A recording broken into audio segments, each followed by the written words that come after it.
तुम चाय कैसे बनाती हो? इसमें चाय पत्ती और चीनी दोनों ही नहीं है, मज़ा नहीं आया, फिर से बनाकर लाओ। परवेश जी ने कप आगे सरका दिया। शालिनी चुपचाप कप उठाकर ले गई और दूसरी चाय बनाकर ले आई। वैसे चाय अच्छी ही बनी थी, पर परवेश जी की आदत है, वो दिन में 4-5 बार अपनी बहू को इसी तरह परेशान करते थे और नुक्स निकालत रहते थे। कभी अदरक कम है, कभी कहते कि चाय उबली नहीं, कभी कहते कि दूध ज़्यादा है, पानी कम, तो कभी कहते थे कि चाय अच्छे से उबली ही नहीं। शालिनी कुछ महीने पहले ही शादी होकर आई थी। वो घर के खाने पीने का ढंग सीख रही थी, पर कभी तो कमी रह जाती थी और कभी कमी नहीं भी रहती तो जानबूझकर बताई जाती थी। सिर्फ परवेश जी का ही नहीं, सबका यही हाल रहता है। घर में सास ससुर हो या देवर ननद, सबको शालिनी से शिकायत ही रहती है। शालिनी अपने मायके बड़े ही लाड प्यार से पली थी। माँ ने अच्छे संस्कार के साथ घर गृहस्थी चलाने के भी गुण सिखाए थे, पर ससुराल में मायके की कहाँ चलती है। यहाँ तो ससुराल वाले के हिसाब से ही चलना होता है, फिर से सब कुछ नया सीखना होता है। शालिनी पढ़ाई में सामान्य थी। पढ़ाई पूरी होने के बाद मायके वालों ने दिनेश के साथ शादी कर दी। शालिनी को बुके बनाने का बड़ा शौक था। वो सुंदर फूलों से बुके बनाया करती थी। उसकी ये कला पहले तो सबको पसंद आई थी, पर बाद में उसे घर गृहस्थी के कामों में ऐसा झोंक दिया कि वो कभी समय ही नहीं निकाल पाई। वो अपने शौक़ को जैसे भूल ही गई थी। ससुराल वालों का कहना था कि बहू को सिर्फ खाना बनाना और घर संभालना ही आना चाहिए। शालिनी ने कुछ समय के लिए अपने शौक़ को छोड़ दिया ताकि वो घर परिवार में अच्छे से रम सके। वो हर संभव कोशिश कर रही थी। एक दिन उसकी सास सरिता जी ने अपने घर पर किटी रखी और शालिनी को क्या बनाना है उसकी लिस्ट थमा दी। शालिनी ने अपने हिसाब से जो अच्छा आता था बना दिया और कुछ YouTube से देखकर बना दिया। पहली बार 15-16 लोगों के लिए इतना खाना बनाया था। सरिता जी से खाना कितना बनाऊं, ये अनुपात पूछा, पर सरिता जी ने उसको बताया ही नहीं। उसकी मम्मी से पूछती, पर वो भी अपने मायके अपनी मम्मी की तबीयत पूछने गई थी, जो कि अस्पताल में भर्ती थी। शालिनी ने अपने हिसाब से सब बना दिया, पर छोले कम पड़ गए और बहुत ही ज़्यादा तीखे हो गए। पूड़ी का आटा बहुत ज़्यादा हो गया, रायता जल्दी ही ख़त्म हो गया और सूखी सब्जी में तेल बहुत ज़्यादा हो गया। खीर पतली हो गई। सारे खाने में स्वाद भी कम था। किसी में मसाला ज़्यादा हो गया, किसी में कम हो गया। ये देखकर सरिता जी का पारा चढ़ गया और वो शालिनी पर गुस्सा हो गई। तेरी माँ ने कुछ सिखाया है भी नहीं, तूने ढंग से खाना बनाना तक नहीं आता। बहू तो वो ही सुलक्षणा होती है जो रसोई अच्छे से संभाल ले। ना खाने में स्वाद है, ना ही मात्रा का अंदाज़ा है। शोर सुनकर सरिता जी की कुछ सहेलियां रसोई में आ गई तो उन्होंने यही कहा कि मेरी बहू को तो कुछ नहीं आता है और सिर पटकने लगी। सबने समझाया और जैसे तैसे किटी हो गई। सब लोग वापस चली गई। शालिनी थोड़ी सी सहम सी गई थी। उसने पहली बार इतनी सारी रसोई बनाई पर अंदाज़ा नहीं लगा पाई कि कितना बनाना है। रात को दिनेश को बोली तो उसने एक टूक जवाब दिया, ये रसोई और खाने की बातें मुझसे मत किया करो मम्मी, और तुम जानो ये तुम सास और बहू के बीच की बात है, इसमें मुझको मत घसीटो। दिनेश करवट लेकर सो गया। आज शालिनी को बहुत बुरा लग रहा था। उसके अपने पति को उसकी तकलीफ़ और आत्मसम्मान की जरा भी फिक्र नहीं थी। उसकी दिनचर्या ऐसे ही चल रही थी। एक दिन उसकी ननद किरण बोलती है, जो उसकी हम उम्र थी, भाभी आज मेरी सहेलियां लंच पर आ रही हैं, आप चाइनीज बना लेना।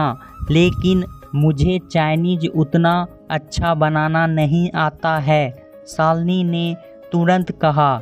इस पर किरण बोली, क्या भाभी आपको तो कुछ भी नहीं आता है, यूट्यूब तो है, उससे देखकर बना लेना। सिर्फ 5 ही तो सहेलियां आ रही है, मैं कुछ इंडियन फूड बना दूं। पर किरण ने सब दरकिनार करके चाइनीज खाना ही बनवाया। उसकी सहेलियां खाना खाते हुए बहुत हंस रही थी। यार, इससे अच्छा तो कॉलेज के बाहर जो टपरी लगाकर बेचता है वही खा लेते, बेकार ही मुंह का स्वाद खराब कर लिया। किरण फिर गुस्सा होकर बोली, क्या भाभी आपको भी ढंग से नहीं आता है? अपनी सहेलियों को कुछ के सामने किरण ने शालिनी को अपमानित कर दिया। शालिनी मन महसूस कर रह गई।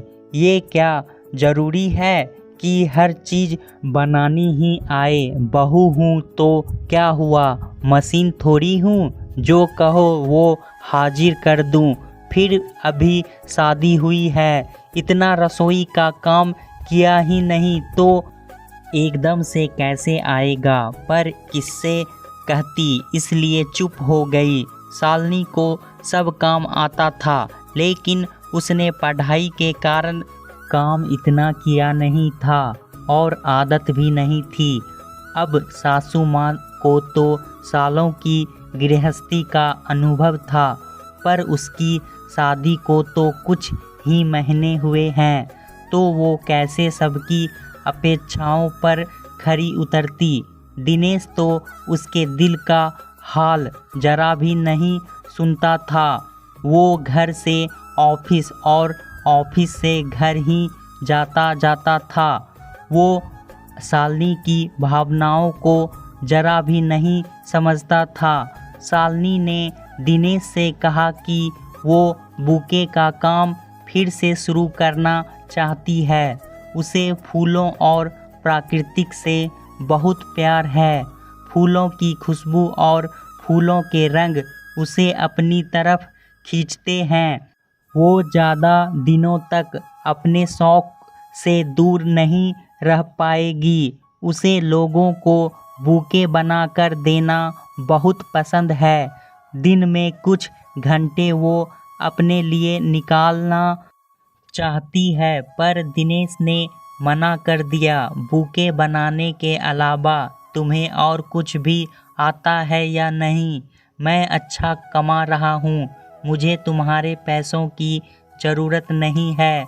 बुके बनाने में जितना समय नष्ट करोगी, उतना समय तुम घर के कामकाज और खाना बनाना सीखने में लगाओ तो बेहतर रहेगा। शालिनी के लिए अब सब कुछ असहनीय हो रहा था। उसे उदास देखकर उसका छोटा देवर राजीव बोलता है, भाभी आप उदास मत हो।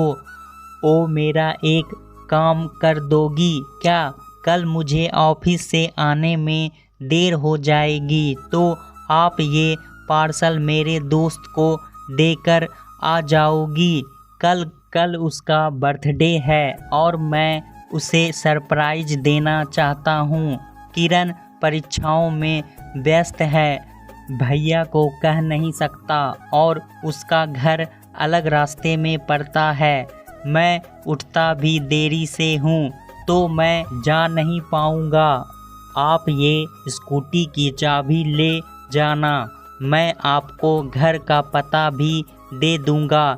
यह कहकर राजीव ने गिफ्ट दे दिया। लेकिन मुझे स्कूटी चलाना नहीं आता है, मैंने कभी स्कूटी नहीं चलाई। ये सुनते ही राजीव भी झल्लाकर बोलता है, क्या भाभी, ना आपको ढंग से खाना बनाना आता है और ना ही स्कूटी चलाना आता है, आखिर आपको क्या आता है? राजीव भैया, मैंने स्कूटी सीखने की कोशिश की थी पर मेरे हाथों एक एक्सीडेंट हो गया था, तब से मन में डर सा बैठ गया है। मैं ऑटो से जाकर दे आऊँगी। शालिनी ने कहा, नहीं, आप रहने ही दो, मैं कोई दूसरा इंतज़ाम कर लूँगा। राजीव ने यह कहकर निकल गया। आज शालिनी को बहुत अपमान महसूस हो रहा था। जिसे देखो वो यही कह रहा था कि आपको तो कुछ भी नहीं आता। रोज़ उसके आत्मसम्मान को चोट पहुंचाई जाती थी। खाना वो बना लेती थी पर ज़रूरी नहीं है कि इसमें परफेक्ट हो जाए। सालों तक खाना बनाते बनाते इसमें एक्सपर्ट हुआ जा सकता है, कुछ महीनों में नहीं। शालिनी ये सब कुछ सहन कर रही थी क्योंकि उसके मायके में उसका साथ देने वाला कोई नहीं था।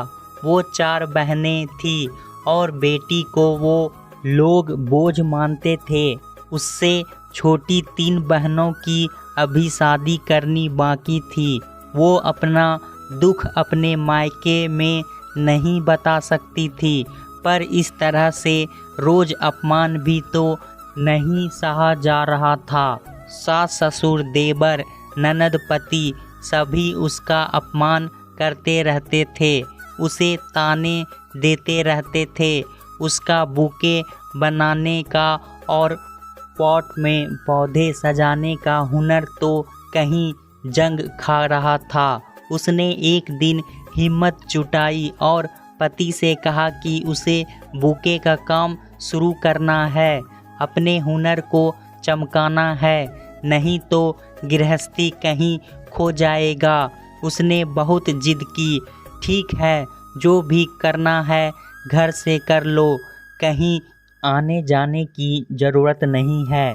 मेरी माँ और बहन को तकलीफ़ नहीं होनी चाहिए, रसोई तुम्हें ही बनानी होगी, दिनेश ने कह दिया। शालिनी के तो पंख लग गए। उसने अपनी सोसाइटी के ग्रुप में अपने पिछले बनाए बुके के फ़ोटो डालने शुरू किए। उसे ऑर्डर मिलने लगे। शालिनी के काम की सभी तारीफ़ करने लगे और उसकी अच्छी कमाई होने लगी। ये देखकर दिनेश ने भी उसे सहयोग देना शुरू किया। अब घर के बाहर वाला स्टोर रूम शालिनी ने काम में लेना शुरू कर दिया। शादी ब्याह हो या वैवाहिक वर्षगांठ, उसे बुके बनाने के लिए अच्छे ऑर्डर मिलने लगे और कॉरपोरेट जगत में भी सीनियर का वेलकम हो या कोई मीटिंग, उसके बुके जाने लगे। अब वो रसोई में कम ध्यान दे पाती थी। सरिता जी ने अपने बेटे से शिकायत की तो उसने अपनी माँ से कहा, मम्मी हम खाना बनाने वाली रख लेते हैं। शालिनी तो अब व्यस्त रहने लगी है और अच्छा भी कमाने लगी है, तो हमें भी सहयोग करना चाहिए। शालिनी खाना बनाएगी तो बुके के ऑर्डर पूरे नहीं कर पाएगी। अपने बेटे के मुंह से ये बात सुनकर सरिता जी दंग रह गई, पर जब पति पत्नी की तरफ बोले तो पत्नी को ससुराल वाले एक ताना भी नहीं दे सकते हैं। पति का साथ बहुत ज़रूरी है।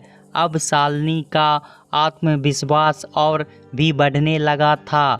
घर का स्टोर रूम माल और सामान के लिए छोटा पड़ने लगा। बाहर किराए की बड़ी सी दुकान ले ली और मदद के लिए 2-3 लड़कियों को रख लिया गया। बुके के साथ शालिनी पौधों से सजाकर पॉट भी बेचने लगी। उसके सजाए पॉट भी बहुत ही सुंदर होते थे। बड़ी बड़ी मीटिंग में उसके बनाए पॉट गिफ्ट किए जाने लगे। इसी के साथ वो पर्यावरण की रक्षा के लिए पेड़ भी लगाने लगी। शहर में पेड़ों को लेकर जागृति फैलाने लगी। उसके कार्यों को देखकर शहर में उसका सम्मान किया गया। पत्नी की सफलता और उसकी कमाई पर दिनेश अब खुश रहने लगा। जब दिनेश खुश था तो शालिनी को सास ससुर देवर ननद भी कुछ नहीं कह पाते थे। अब शालिनी ने अपनी कमाई से कार खरीद ली और ड्राइविंग भी सीख ली। एक सुबह वो घर से दुकान के लिए जा रही थी तो उसने देखा उसके देवर की बाइक खराब हो गई है। तो उसने आवाज़ लगाई, राजीव भैया आपको छोड़ दूं? मुझे स्कूटी तो नहीं पर कार चलाना ज़रूर आता। ये सुनकर राजीव शर्मिंदा हो गया और उसने शालिनी से माफ़ी मांग ली। शालिनी ने अपनी सफलता के लिए अपनी ननद किरण की सहेलियों को बुलाया और शहर के सबसे महंगे चाइनीज रेस्टोरेंट से चाइनीज फूड मंगवाकर खिलाया। तो सब तारीफ करने लगे और खूब धन्यवाद देकर गए। किरण, मैं अच्छा चाइनीज फूड तो नहीं बना सकती हूँ, पर तुम्हें शहर के सबसे अच्छे और महंगे रेस्टोरेंट से मंगवाकर खिला सकती हूँ। तुमने अपनी सहेलियों के सामने मेरा अपमान किया था, पर मेरी माँ ने मुझे यही सिखाया है, कभी भी किसी को कुछ भी कहना हो, कोई भी शिकायत या कमी की बात हो, उसे अकेले में कहो। किसी के भी आत्मसम्मान को चोट नहीं लगनी चाहिए, क्योंकि शरीर की चोट इंसान भूल सकता है, पर आत्मसम्मान पर लगी चोट कभी नहीं भूल पाता। किरण, कोई भी इंसान परफेक्ट नहीं होता है, फिर बहू से ही ये उम्मीद क्यों करते हैं कि बहू हर काम में परफेक्ट हो? उसे सब तरह के काम आने चाहिए। किरण की नज़रें शर्म से झुक गई। भाभी, मुझे माफ़ कर दो। मुझे ये समझ में आ गया है कि हर इंसान हर काम में परफेक्ट नहीं हो सकता है। आपका हुनर अलग है, आपका शौक़ अलग है।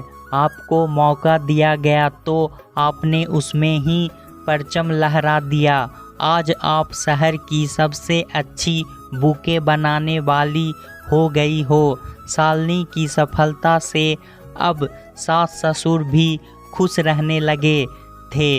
बेटा बेटी तो नाम रोशन करते हैं, पर उनकी बहू ने तो अपने काम और हुनर से उनका ही नाम रोशन कर दिया है। शालिनी अब खुश रहने लगी थी। एक बार दिनेश ने मना कर दिया था, पर फिर उसने हिम्मत नहीं हारी। दोबारा दिनेश को हाँ करना ही पड़ा। अपने काम के प्रति जुनून हो तो सब कुछ संभव है, सिर्फ करने की चाह होनी चाहिए। दोस्तों, कहानी कैसी लगी हमें कमेंट में ज़रूर बताएं और इसी तरह की पारिवारिक कहानी सुनने के लिए हमारे चैनल को सब्सक्राइब ज़रूर करें। धन्यवाद।